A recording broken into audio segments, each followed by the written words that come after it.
वसीम साहब, शुरुआत करेंगे भारतीय एयरटेल के नतीजे से। नतीजे आए हैं इन लाइन और एबिडा हालांकि 2-2.5% कमज़ोर है, मार्जिन में भी थोड़ा सा प्रेशर है, लेकिन एक अच्छी चीज़ है वो है आरपू में करीब करीब आधे % के आसपास की बढ़ोतरी, हल्की सी वहां पर भी, बहुत कोई खास नहीं है लेकिन वो भी। भारतीय एयरटेल हालांकि शेयर चला हुआ है सर, आपके इस पर व्यू क्या होंगे? नहीं, होल्ड की रेटिंग है, लेकिन मुझे लगता नहीं कि जब तक वो क्योंकि ड्रैग क्या है उसका अफ्रीका बिजनेस, और वो एक रहेगा कुछ टाइम के लिए, क्योंकि प्राइसिंग पावर और डेट पे उस पे असर पड़ता है। Stock has been an outperformer, तभी मैं कह रहा हूं कि यहाँ आपको रैली मिले थोड़ा सा बुक कीजिए, और थोड़ा सा रिस्क लेना ही है तो वोडाफोन में डालिए, क्योंकि वहां पे तीनों चीजें आपके साथ है: cash infusion, capex expansion and ARPU right. तो भारतीय मेरे हिसाब से होल्ड है, एंड जस्ट स्टे, अगर आपके पास है तो स्टे द कोर्स। ठीक है, अगर है तो आप इसमें बने रहिए भारतीय एयरटेल में। स्विच करना अगर चाहते हैं तो एक विकल्प हो सकता है वोडाफोन आइडिया का। ओबरॉय रियल्टी की बात करेंगे वसीम साहब, नंबर्स इसके अच्छे हैं, प्रॉफिट 64% बढ़ा है, मार्जिन में बहुत सॉलिड इंप्रूवमेंट है, 38% से बढ़कर 60% का। ओबरॉय रियल्टी के नंबर तो ठीक ठाक लग रहे हैं। ओबरॉय रियल्टी, इसमें क्या करना है, क्या जिसके पास नहीं है क्या वो खरीदे? बिल्कुल, ये बहुत ही बढ़िया नंबर है। ये आप शायद आपको पता होना चाहिए, ये डेट फ्री कंपनी है।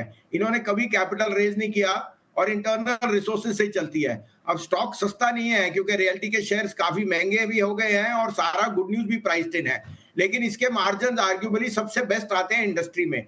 तो मैं कहूंगा होल्ड कीजिए, कोई डिक्लाइन मिले तो लीजिए, क्योंकि आज स्टॉक में सारा कुछ प्राइस में है। मैंने आपको एक और विकल्प भी दिया था, इंडिया बुल रियल एस्टेट मुझे बहुत पसंद है। 2008 की इन्वेंट्री है, उसमें जब आपकी सेलेबिलिटी और मर्जर की तारीख 22 अगर हो गई, तो जो कैपिटल इंफ्यूजन आएगा वो इसको बहुत ऊंचा खींच सकता है, क्योंकि मार्जिन इसमें बहुत स्ट्रांग आएंगे। तो मैं इस शेयर पे काफी बुलिश हूँ। एज ए डिस्क्लोजर, ये हमारे पोर्टफोलियो में भी है और इस पे हमारी बाय रेटिंग है। ठीक है, बाय रेटिंग है इंडिया बुल्स रियल को लेकर। अच्छा, डालमिया भारत शुगर, नतीजे इसके आए हैं कमजोर, चाहे वो मुनाफे की बात हो, चाहे आय की बात हो या फिर मार्जिन की, हर पैरामीटर पर नतीजे कमजोर दिख रहे हैं। डालमिया भारत शुगर को लेकर वसीम साहब आपके क्या राय है, और क्या इसमें से स्विच करके किसी बड़ी स्ट्रॉन्ग शुगर कंपनी में निवेश कर ले? हाँ, मेरे को लगता है इसमें से आप स्विच कर सकते हैं। देखिए, शुगर की इंडस्ट्री के ये क्वार्टर वीकली रिजल्ट आते हैं। जनरली ये ट्रेंड है, ये वीक क्वार्टर होता है। मुझे यहाँ पे डीसीएम, श्रीराम, ईआईडी पैरी, बलरामपुर चीनी बहुत पसंद है। अगर आपने पोर्टफोलियो बनाना है तो उन 3 शेयरों का बनाइए। डालमिया भारत अगर आप हैं तो बने रहिए, it has been an out performer.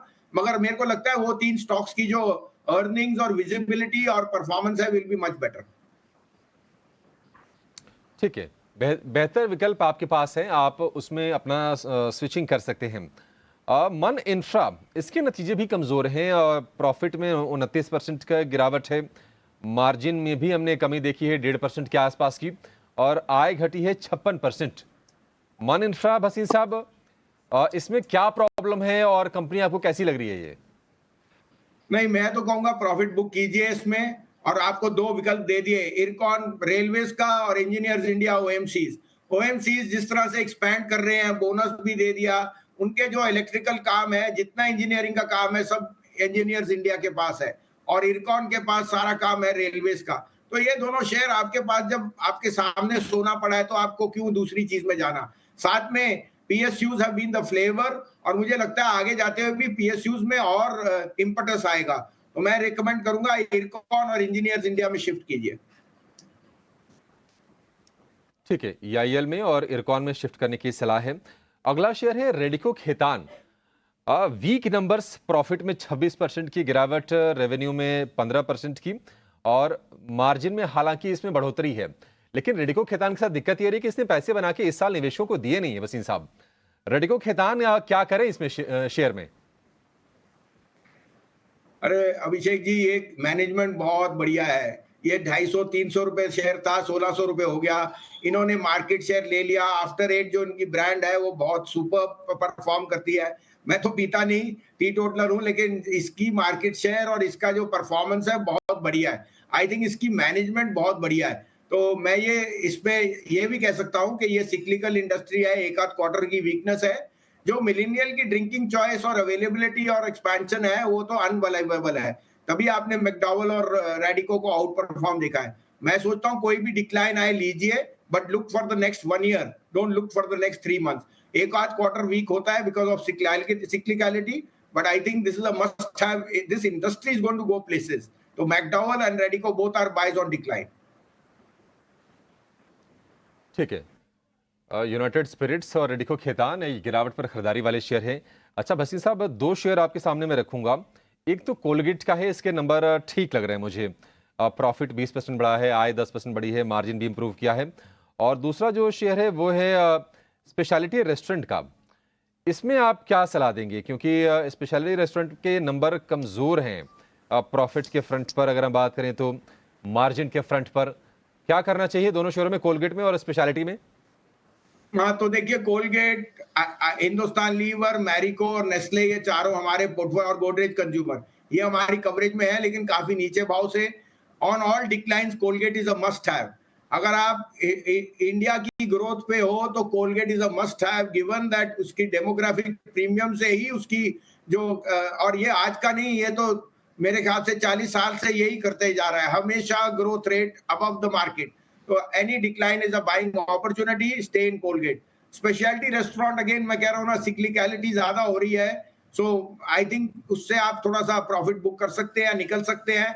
आपको कुछ अच्छे इंजीनियरिंग प्लेस दिए हैं। मुझे एक्सिस बैंक बहुत पसंद है, मुझे एचडीएफसी बैंक बहुत पसंद है। तो क्वालिटी नेम में जाइए, quality names will give you much more support and give you ability to handle volatility in a volatile market. तमाम स्टॉक्स पर व्यू नतीजों के बाद बिल्कुल एकदम फटाफट अंदाज में और बिल्कुल सटीक राय आपके लिए। वसीम साहब, बहुत शुक्रिया आपका समय देने के लिए और अपने शेयर बताने के अलावा इन तमाम शेयरों पर भी हमसे चर्चा करने के लिए। बहुत शुक्रिया sir, thank you so much.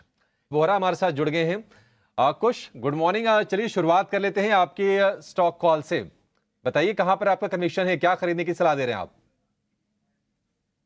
Ji Abhishek, very good morning to you and everyone else on the panel.